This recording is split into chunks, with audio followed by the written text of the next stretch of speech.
Ano nga ba ang kinakatakutan ng marami, na The Big One earthquake? Gaano nga ba ito kalakas, at anong mga lugar sa Pilipinas ang posibleng tamaan? Kaya ba malaman ng mga expert kung kailan ito eksaktong mangyayari, at kung gaano ito kalakas? Pero bago tayo magpatuloy ay i-like mo na ang ating video, mag-subscribe, pindutin mo na rin syempre yung notification bell, at piliin mo yung all, para palagi ka updated sa ating mga latest videos. Ayon sa pag-aaral ng mga expert, ay posibleng gumalaw anumang oras ang West Valley Fault sa Metro Manila, na isang mapanira at mapaminsalang lindol, kung kaya naman tinawag ito na The Big One. Dalawa ang pangunahing dahilan kung bakit nagkakaroon ng mga lindol. Ito ang volcanic earthquake at tectonic earthquake. Ang volcanic earthquake ay nagsisimula sa pagsabog ng bulkan. Ito ay nangyayari malapit o sa loob ng isang bulkan, at nagiging sanhi sa paggalaw ng magma sa ilalim ng lupa, o ang tinatawag na magma-static pressure, kung kaya't nakakaramdam tayo ng mga paglindol. Kung titingnan natin ang geographical location ng Pilipinas, ay mapapansin na nasa loob tayo ng tinatawag na Pacific Ring of Fire, isang lugar sa paligid ng karagatang Pasipiko, na nailalarawan sa pamamagitan ng madalas na paglindol, at pagkakaroon ng mga volcanic activity. Para sa ating kaalaman, base sa mga pag-aaral, ay mas maraming bulkan sa ilalim ng dagat kaysa sa kalupaan. Ang ikalawa naman ay ang tectonic earthquake. Ito ay nangyayari kapag nabasag ang crust ng Earth dahil sa paggalaw ng mga tectonic plate. Maaaring maging napakalakas nito, at magdudulot ng malawak na pinsala, at posible rin mag-trigger ng iba pang natural na sakuna, katulad ng tsunami at mga landslide. Samantala, ang isa sa pinakamahabang fault line sa ating bansa ay ang West Valley Fault. Kaya naman kapag mas malaki o mas mahaba ang isang fault line, ay mas malaki at malawak din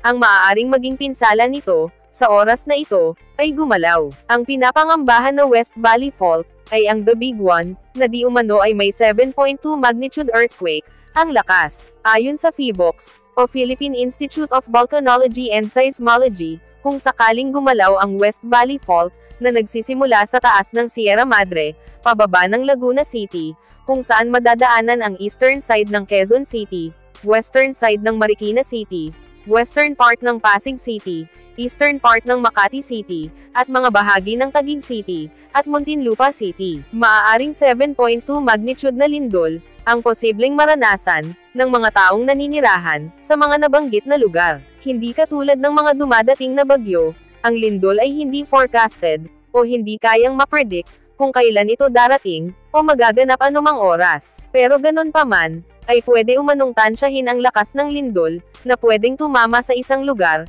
base sa haba ng fault. Sa kasalukuyan, ay wala pang advance na mga kagamitan, upang malaman o ma-forecast, kung mayroon bang darating, na mga paglindol. Kung pagbabasihan naman ang ating kasaysayan, ay lumalabas sa mga report, na tuwing ika-400 taon, ay gumagalaw ng malakas, ang West Valley Fault. Noon pang taong 1658, o 365 years na ang nakalipas, nang ito ay tumama. Sa madaling salita, ay malapit na muling gumalaw, ang sinasabing The Big One. Ang 7.2 magnitude na lindol, ay kakayanin na payanigan ang kalupaan, kahit pa ito, ay daang kilometro ang layo. Ibig sabihin lamang din nito, na ang buong syudad ng Metro Manila, maging ang mga kalapit na probinsya nito, ay maaari din maapektuhan. Ang kalupaan ay posibleng maapektuhan ng tinatawag na liquefaction. Isa itong proseso na nangyayari kapag ang lindol ay nag-transform ng water-saturated soil sa isang parang liquid. Nagiging mahina ito,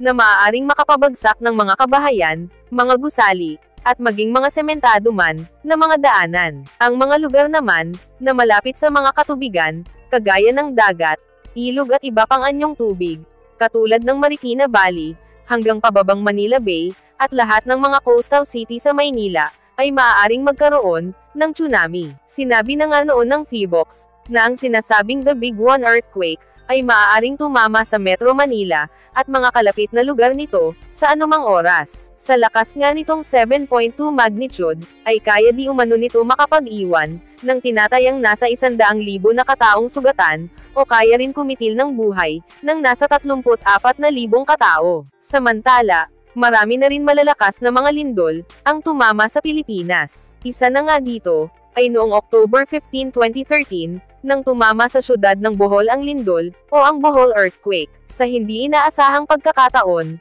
ay niyanig ang kanilang lugar, ng 7.2 magnitude na lindol, at nasa humigit kumulang 150 katao, ang nasawi. Marami rin gusali at mga simbahan, ang bumagsak at nasira, at mahigit 3 milyong pamilya, ang naapektuhan dito. Ang isa sa hindi makakalimutang lindol, na nagpagalaw sa maraming lugar, sa gitnang bahagi ng Luzon, at rehiyon ng Cordillera, ay ang Luzon earthquake, na nangyari noong July 16, 1990. Ang pangyayaring ito, ang isa sa pinakamalakas na lindol, na nagpabagsak sa maraming istruktura, mga ari-arian at kabahayan, kung saan ang lakas nito, ay umabot sa 7.8 magnitude, at nagresulta, sa mahigit 1,600 katao ang nasawi, at hindi pa kasama dyan, ang mga nasugatan. Noong July 27, 2022 nga lang din, ay tinamaan ang probinsya ng Abra, o ang Abra earthquake, na mayroong lakas na umaabot, sa 7.0 magnitude. Sa lakas nga ng epekto nito,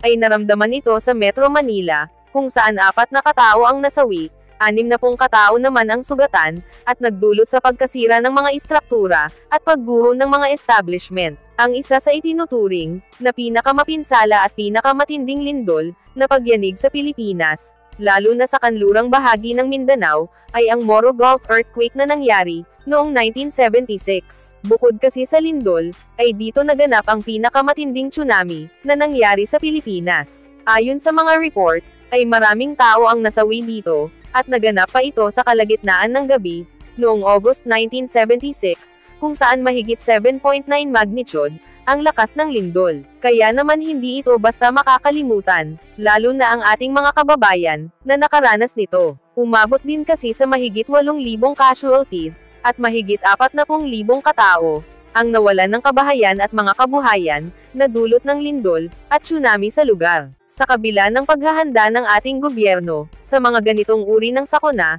ay bilang mga mamamayan, ay dapat din tayo maghanda. Huwag lang tayo umasa sa tulong ng ating gobyerno, bagkus tayo ay maging responsable, at tayo ang makikipagtulungan sa gobyerno, sa pamamagitan ng mga simpleng bagay, katulad ng pag-alam sa mga lugar, na may mga fault line. Sumunod tayo sa payo ng mga expert, maghanda ng mga survival kit, laging manood ng balita sa telebisyon, magbasa ng mga pahayagan, o sa internet na may kaugnayan, sa mga paghahanda, dahil sabi nga, ligtas ang may alam. Makilahok sa mga earthquake drill, at ituro din ito sa ating pamilya, at higit sa lahat, ay patuloy na manalangin sa ating mahal na Panginoon, na siya lamang ang makakapagligtas sa atin, laban sa sinasabing banta, na The Big One. Bago tayo magtapos ay i-like mo na ang ating video, mag-subscribe, pindutin mo na rin syempre yung notification bell, at piliin mo yung all, para palagi ka updated, sa ating mga latest videos. Ikaw, ano ang gagawin mo, kung sakaling tumama ang sinasabing The Big One, sa inyong lugar? Comment mo sa baba ng ating video, yung sagot o masasabi mo, para malaman din namin. See you on our next videos.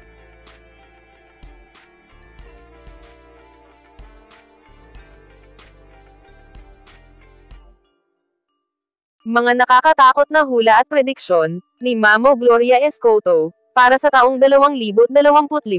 Pero bago tayo magpatuloy ay i-like mo na ang ating video, mag-subscribe, pindutin mo na rin syempre yung notification bell, at piliin mo yung all, para palagi ka updated, sa ating mga latest videos. Si Mamo Gloria Escoto, ay kilala bilang manghuhula sa Pilipinas, at sikat sa pagbibigay ng mga prediksyon, patungkol sa kapalaran, mga babala o paalala, at sa mga ritual. Kilala rin siya bilang isang influencer, sa social media, kung saan ibinabahagi niya ang kanyang mga hula, at spiritual na mga gabay. Sa kabila ng mga kontrobersya, ay patuloy ang kanyang kasikatan, at maraming tao ang umaasa sa kanyang mga podcast, kaya't inaabangan, ang kanyang mga hula at prediksyon, para sa taong 2025.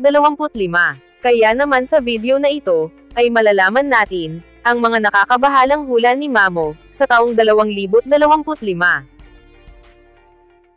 Matinding pagulan, at mga pagbaha.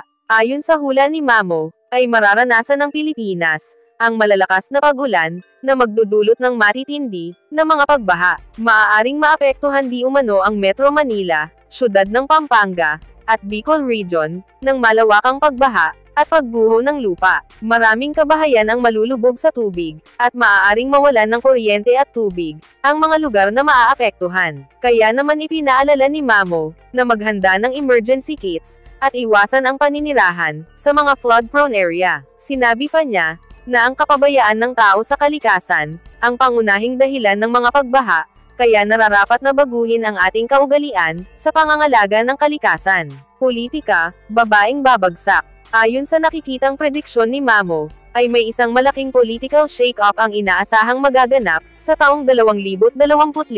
Isang kilalang babaeng politiko di umano, ang posibleng magbitaw sa kanyang posisyon, na magdudulot ng conflict, at mga kaguluhan ng bansa. Maraming tao ang susuporta sa kanya, subalit mayroon din naman, na ayaw sa kanya. Ang politika ay nagiging mas magulo, kaya naman ang pagkakaisa ng mga Pilipino, ay parang malalagay na, sa alanganin. Matinding aksidente. Ayon sa hula ni Mamo, ay magiging madalas ang mga malakihang aksidente, sa taong 2025. May isang grupo di umano ng mga motorista, ang masasangkot sa matinding aksidente, na magdudulot ng pagkasawi, ng marami dito. Bukod pa dyan, ay mayroon din daw lulubog na malaking barko, at 2 private planes ang babagsak, kung saan may sakay ito, na kilalang personalidad. Mayroon din isang pampublikong eroplano, ang misteryosong mawawala. Ang mga trahedyang ito, ay mag-iiwan ng kalungkutan sa pamilya, ng mga biktima. Kaya naman ipinapaalala ni Gloria Escoto, na maging maingat sa biyahe, at palaging magdasal para sa kaligtasan, ng bawat isa. Mga bulkan, ang pagsiklab ng mga higanteng natutulog. Ayon sa hula at prediksyon ni Mamo, ay di umano maraming bulkan sa ating bansa, ang magkakaroon ng mga nakakabahalang aktibidad at pagputok, sa taong 2025.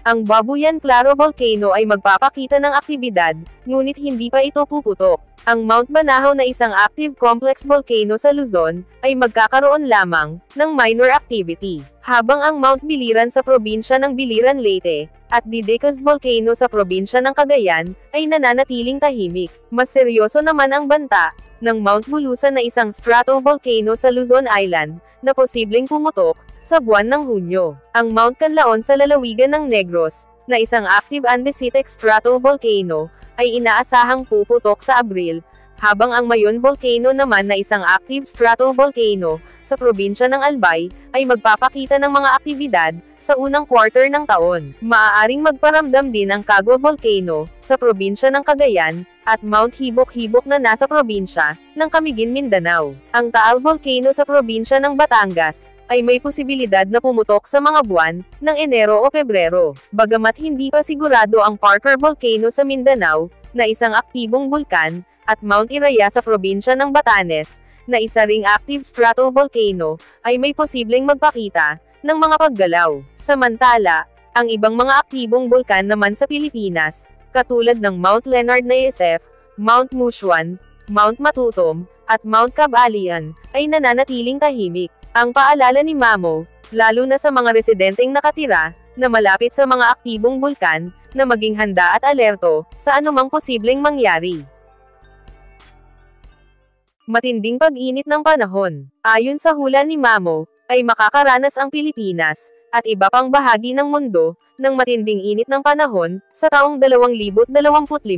Ang sobrang init na ito ay maaaring magdulot, ng pagkasawi ng maraming tao, lalo na ang mga matatanda, mga bata, at mga may karamdaman. Dahil din sa matinding init, ay posibleng mawalan ng tubig, at kuryente. Nagpaalala siya sa lahat, na manatiling hydrated, iwasan ang matagalang pagbilad sa araw, at ugaliin alagaan ang kalikasan, upang maiwasan ang mas malalang epekto, ng climate change. Ang tag-init sa taong 2025, ay inaasahang magiging matindi. Ayon sa prediksyon, ay 10 beses na mas mainit ito, kaysa sa mga nagdaang taon. Heat stroke at biglaang pagkasawi, ang nagbabadyang epekto nito. Ang matinding init ng panahon, ang tila magsisilbing babala sa bawat isa, na dapat paghandaan, ang hindi maiiwasan na pagbabago, sa climate change.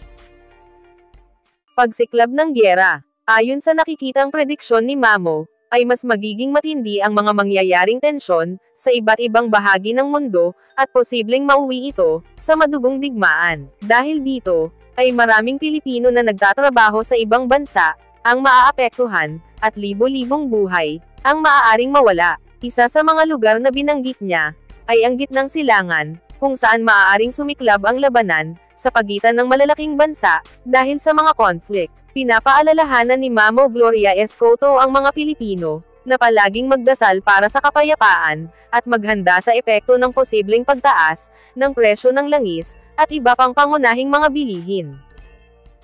Lindol, ang Big One, at tsunami. Ayon sa hula ni Mamo, ay nakikita rin niya ang banta ng mga malalakas na lindol, na dulot ng aktibidad sa mga fault line, ng ating bansa. Pinakamalaking peligro ang dala ng West Valley Fault, na posibleng magdulot ng matinding pinsala, sa Metro Manila, at mga kalapit na syudad nito. Kasama rin sa mga dapat paghandaan, ang mga fault line sa Visayas at Mindanao, na maaaring magdulot ng mga lindol, na makakasira sa mga infrastruktura, at mga kabuhayan. Ayon kay Mamo, ang pagkakaroon ng kaalaman sa earthquake drills, pagkakaroon ng emergency kits, at pagkukumpuni ng mga gusali, ay mahalaga upang mapigilan ang mas malaking trahedya. Ang tinaguriang The Big One naman, ay tila hindi pa darating ngayong taon, subalit ang mga fault line nito, ay tahimik na gumagalaw. Ang Manila Trench, Kasiguran Trench, fault line ng Rizal at Nueva Ecija, ay may senyales ng aktibidad. Ang probinsya ng Mindoro,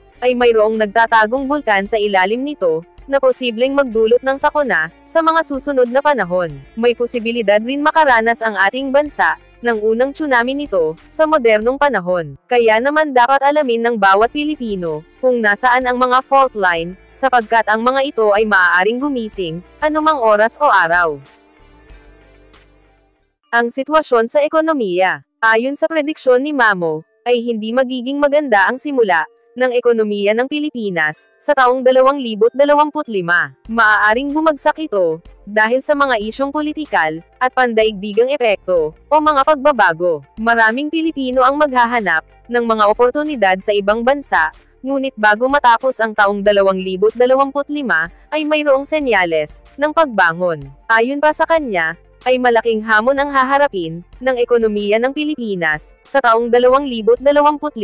Sa unang bahagi ng taon, ay magtataas ang presyo ng mga pangunahing bilihin, at babagsak ang halaga ng piso kontra dolyar, dahilan upang magsara, ang ilang mga negosyo. Maraming Pilipino ang mas mahihirapan, dahil sa epekto nito, lalo na ang mga nasa ibaba, ng ating lipunan. Pero ganon pa man, ay sinabi ni Mamo, na sa huling bahagi ng taon, ay maaaring maayos ang kalagayan ng ekonomiya, dahil sa tulong mula sa ibang bansa, at mga bagong programa, ng ating gobyerno. Ang pagtitipid at paghahanda, ay kanyang ipinapayo, upang malampasan, ang mga suliraning ito. Gamot sa sakit na cancer, sa taong 2025. Sa kabila ng mga negatibong hula, ay may magandang balita naman, si Mamo Gloria Escoto. Magkakaroon ng breakthrough treatment, para sa sakit na cancer, sa taong 2025.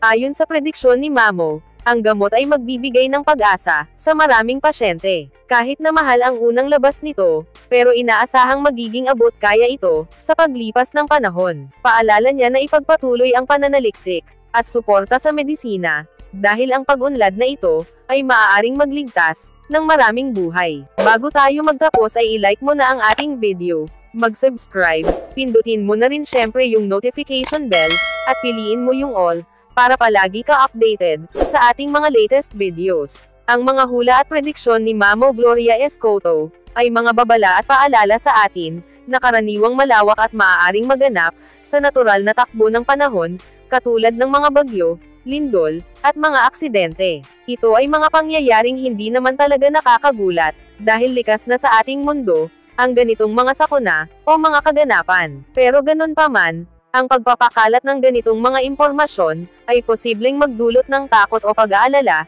sa halip, na produktibong paghahanda. Kaya importante rin tingnan, kung paano natin ginagamit at iniintindi, ang ganitong mga prediksyon, bilang gabay ba ito upang maghanda, o nagiging sanhi lamang, ng labis na pangamba. Kaysa mag-focus sa negatibong aspeto ng mga prediksyon, ay pwede natin itong gawing inspirasyon, upang mas paigtingin ang ating kahandaan, pagmamalasakit, at pananampalataya, sa ating mahal na Panginoon. Ang mga hula at prediksyon, ay isang paalala na hindi natin hawak, at kontrolado ang lahat ng bagay, ngunit mayroon tayong kakayahang magplano at maghanda para sa anumang darating na mga pagsubok. Nasa ating mga palad pa rin ang kapalaran na gawing mas makabuluhan ang bawat araw at sandali sa kabila ng mga hamon sa hinaharap.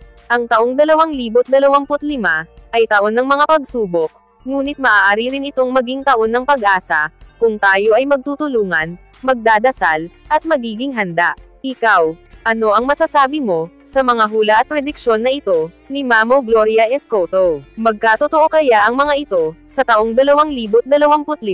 Comment mo sa baba ng ating video yung sagot o masasabi mo para malaman din namin. See you on our next videos.